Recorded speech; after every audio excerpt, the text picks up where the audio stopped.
biar kena Facebook katanya Pak. Biar ada suaranya di Facebook gitu. Karena ini live.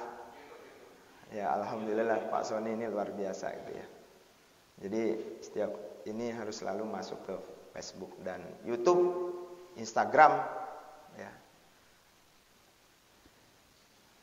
Bapak-bapak dan ibu-ibu sekalian, kalau tadi saya bacakan di surat Al-Baqarah ya, Al-Baqarah ayat 153 gitu ya.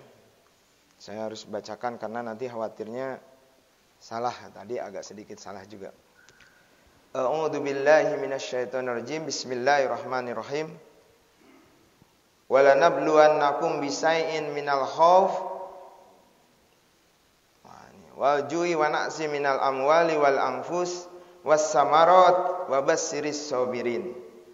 Dan kami pasti akan menguji kamu dengan sedikit ketakutan, kelaparan, kekurangan harta, jiwa dan buah-buahan. Dan sampaikanlah kabar gembira kepada orang-orang yang sabar. Di sini sudah sangat jelas ya, bahwa sebenarnya musibah yang kita terima itu sebenarnya bukan hanya hari ini saja gitu ya. Bahkan kalau kita membaca, memahami kisah-kisah heroik para nabi ya, bahkan para pahlawan itu tidak sedikit yang memang mereka mengalami yang namanya berbagai musibah sebelum mengalami yang namanya kemenangan nanti. Rasulullah ketika beliau berhijrah ke Taif tadinya ingin mencari pertolongan, tetapi sesampainya di Taif itu dilemparin batu oleh warga Taif. Itu kisahnya sangat terkenal ya. Kemudian kisah yang lain adalah bagaimana Rasulullah ketika datang ke masjid setiap hari dilemparin atau diludahin oleh yang namanya seorang nenek Yahudi. Tetapi apakah waktu itu Rasulullah membalas? Tidak gitu ya. Rasulullah malah justru berdoa. Karena berdoa agar warga Taif bisa diberikan pengetahuan oleh Allah sehingga mereka tahu akan kebenaran Islam. Begitupun dengan kisah tadi yang seorang nenek Yahudi yang setiap hari melakukan meludah kepada Rasulullah gitu ya. Ketika Rasulullah sedang melakukan perjalanan ke masjid. Bahkan ketika nenek Yahudi itu sakit, yang pertama menengok itu adalah Rasulullah Muhammad SAW. Sehingga pada waktu itu nenek Yahudi tadi langsung tersadarkan dan mengucapkan syahadat. Masya Allah. Banyak sekali kisah-kisah heroik yang kita bisa temui, baik itu pada zaman sahabat dan Rasulullah maupun zaman setelah kesininya gitu ya. Bapak-bapak dan ibu sekalian, saya pernah dinas di Manado. Ternyata kuburannya Sunan Imam Bonjol itu adanya di sana gitu. Sunan Imam Bonjol itu kan salah satu pahlawan Islam ya. Itu jelas Islam, nggak mungkin non-Islam, tetapi Islam. Itu dibuang ke sana gitu ya. Dari mana? Dari Sumatera Barat ya, dari Padang. Dari Padang ke Manado. Kalau sekarang membayangkan naik pesawat mungkin gampang. Kalau dulu gimana membayangkannya? Bisa 1 bulan lebih berlayar gitu, dibuang gitu. Selama perjalanan diapain itu Sunan Imam Bonjol itu ya. Tetapi justru dengan kedatangan Sunan Imam Bonjol ke Manado, justru ada hikmah di sana. Banyak warga Manado yang akhirnya bisa diislamkan oleh Sunan Imam Bonjol. Kemudian di sana juga ada yang namanya Kiai Mojo. Kiai Mojo itu datang ke Manado itu bersama pasukannya. Ada sekitar 60 pasukan. 66 ya, kalau misalnya 66 pasukannya. Dan ketika dibuang ke sana, ke Manado, ke Tondano persisnya, itu mereka langsung menikah dengan warga sana. Sehingga apa? Ada istilah di sana, ada Islam Jaton gitu.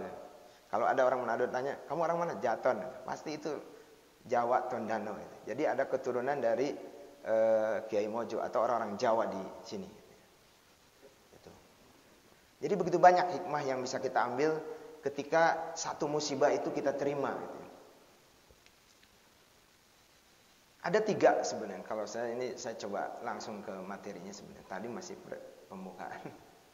Ada tiga hakikat terkait yang namanya sabar ini. Yang pertama adalah sabar di dalam melaksanakan ketaatan kita kepada Allah. Yang pertama adalah sabar di dalam melaksanakan ketaatan kita kepada Allah Subhanahu wa taala. Saya yakin Bapak dan Ibu sekalian yang ada di sini itu untuk datang ke sini itu perjuangannya cukup berat ya. Saya yakin itu. Apalagi sholat subuh. Sholat subuh itu mungkin sholat yang paling berat perjuangannya. Padahal sudah dijanjikan oleh Allah yang melaksanakan qobla sebelum subuh apa Pak? Mendapatkan pahalanya dunia dan seisinya. Artinya lebih kaya, yang paling kaya di Indonesia siapa sih? Jarum, nggak ada apa-apanya gitu. Kalau kita sering-sering melaksanakan qobla subuh berjamaah. Tetapi untuk melaksanakan sholat subuh itu beratnya minta ampun. Khususnya untuk diri saya sendiri Pak. Saya pun sering telat kalau datang sholat subuh ke Masjid Baitur Rahmah. Dan memang itu sangat berat itu ya. Walaupun janji Allah sudah sangat clear. Kalau kamu melaksanakan qobla subuh akan dikasih oleh Allah dunia dan seisinya. Pahalanya itu seperti itu. Apalagi sholat subuhnya ya. Qoblanya aja, sunatnya aja seperti itu pahalanya. Apalagi sholat subuhnya, itu kan logikanya jelas, clear. Jadi yang pertama adalah kita sabar di dalam melaksanakan ketaatan kita kepada Allah Subhanahu wa taala. Yang kedua, biar dipoto dulu. Sambil mikir sebenarnya. Yang kedua adalah sabar di dalam tidak melaksanakan kemaksiatan kepada Allah. Nah, kalau tadi sabar dalam melaksanakan ketaatan kepada Allah, yang kedua adalah sabar di dalam sabar untuk tidak melaksanakan kemaksiatan kepada Allah. Kalau ada di istilah kita mungkin ya STMJ ya. Ada yang tahu STMJ? Sholat terus maksiat jalan. Sholat terus maksiat jalan gitu ya. Ya itu memang ada istilah-istilah yang sering dipakai ya di kalangan, barangkali mungkin kita sendiri sering mendapatkan informasi itu gitu ya. Jadi ya sholat gitu ya. Maksiat juga terus jalan itu. Mudah-mudahan kita tidak seperti itu gitu ya. Karena memang betul bahwa kita manusia tidak luput dari kesalahan dan dosa. Tetapi kita harus berusaha tetap bagaimana kita bisa menghindari yang namanya maksiat-maksiat yang seharusnya akan terus menggoda kita. Ya kuncinya sih sebenarnya kalau kita sering gaul di masjid, insya Allah mual. Tapi kalau kita sering gaulnya di tempat yang lebih akan mendekatkan kita kepada kemaksiatan, ya insya Allah pasti juga kita akan dengan mudah mengarahkan kepada kemaksiatan itu ya. Ustadz Nasrullah sebenarnya pernah mengatakan begini. Salah satu kunci untuk, kalau Ustadz Nasrullah itu adalah dia penemu yang namanya magnet rezeki gitu ya. Salah satu yang menghambat rezeki kita itu adalah karena dosa-dosa kita. Bisa jadi karena dosa-dosa kita. Loh Pak, itu banyak juga itu yang sering melakukan dosa, tapi kok rezekinya banyak gitu. Ya nggak apa-apa juga. Itu barangkali nanti balasannya akan oleh Allah nanti di akhirat itu ya. Ya rezeki di sini kan bukan berarti masalah terkait harta ya, bukan terkait hanya uang, tapi banyak yang lainnya. Maka kata Ustadz Nasrullah, hindari SGM. Nah, kalau tadi STMJ, akhirnya SGM. Iya mah istilah we. SGM itu hindari yang namanya sifat, S-nya itu sifat. Nah, sebenarnya ini dibikin-bikin aja. Sifat iri, dengki, dendam. Jadi S-nya itu hindari sifat iri, dengki, dan dendam kepada sesama manusia. Atau yang bagusnya itu ya kepada sesama muslim itu ya. Hindari itu. Yang pertama adalah sifat iri, dengki, dan dendam. Yang G-nya apa? Hindari sifat gratisan. Maksudnya gratisan itu jangan selalu kita ingin selalu ada tangan di bawah gitu. Ada komunitas yang namanya komunitas tangan di atas kan. Itu bagus. Jadi ya hindari, kita ini sering mengharapkan pemberian dari orang lain gitu ya. Harusnya kita lebih banyak berusaha, dan harusnya seorang muslim itu lebih banyak berusaha untuk yang namanya memberikan kepada orang lain atau tangannya di atas. Gitu ya. Ketika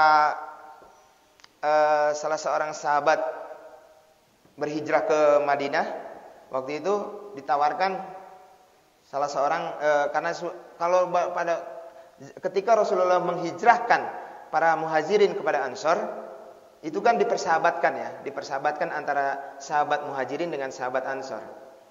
Waktu itu adalah salah seorang sahabat muhajirin yang dipersahabatkan oleh dengan sahabat Ansor, dan sahabat Ansornya ini dia punya yang namanya 2 istri. Lalu ditawarkan kepada si sahabat muhajirin, biarlah istri saya 1 buat kalian gitu kan. Ini jangan dianggap negatifnya gitu. Tetapi kita lihat adalah bagaimana persahabatannya gitu ya di situ. Tetapi pada waktu itu mungkin kalau kita, wah, aji mumpung barangkali ya. Aji mumpung, alhamdulillah mumpung gitu ya. Tapi waktu itu sahabat muhajirin tidak memanfaatkan situasi itu gitu ya. Tetapi malah menyatakan, tolong tunjukkan di mana pasar gitu ya. Nah, itu ya. Siapa itu yang terkaya ya saat ini, kalau nggak salah hartanya pun masih ada di Mekah dan Madinah. Abdurrahman bin Auf, betul, Abdurrahman bin Auf ya. Itu sangat terkenal kisahnya. Kisahnya sangat terkenal. Nah, yang ketiga adalah, ini karena waktu.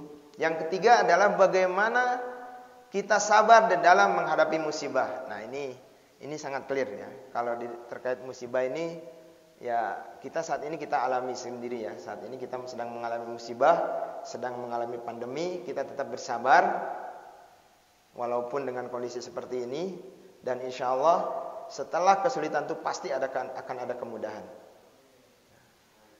Kalau istilahnya Ustadz Nasrullah adalah paradox of candy gitu ya.